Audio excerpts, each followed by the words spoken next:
গাইবান্ধার সুন্দরগঞ্জে তিস্তা নদীর উপর নির্মিত মাওলানা ভাসানী সেতু উদ্বোধনের একদিন পরই সেতুর ল্যাম্পপোস্টের বিদ্যুৎ সরবরাহের প্রায় ৩০০ মিটার তার চুরি হয়েছে।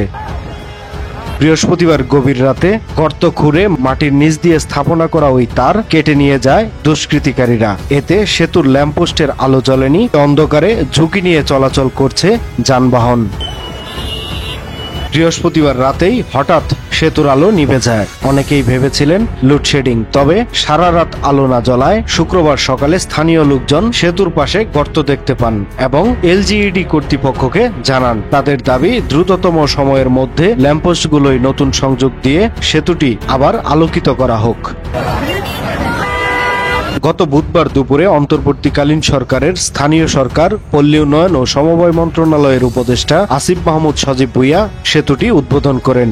এলজিইডির বাস্তবায়নাধীন ১,৪৯০ মিটার দীর্ঘ এই সেতুটি ইতিমধ্যে মাওলানা ভাসানী সেতু হিসেবে নামকরণ করা হয়। এদিকে উদ্বোধনের পরদিনই সেতু থেকে কেবল চুরির ঘটনায় স্থানীয়দের মধ্যে ক্ষোভের সৃষ্টি হয়েছে। সামাজিক মাধ্যমেও দেখা দিয়েছে নানা বিতর্ক। অনেকেই প্রকাশ করছেন হতাশা ও ক্ষোভ।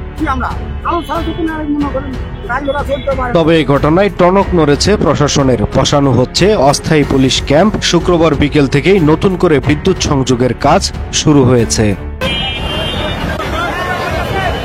সময়ের কলম, নিউজ ডেস্ক।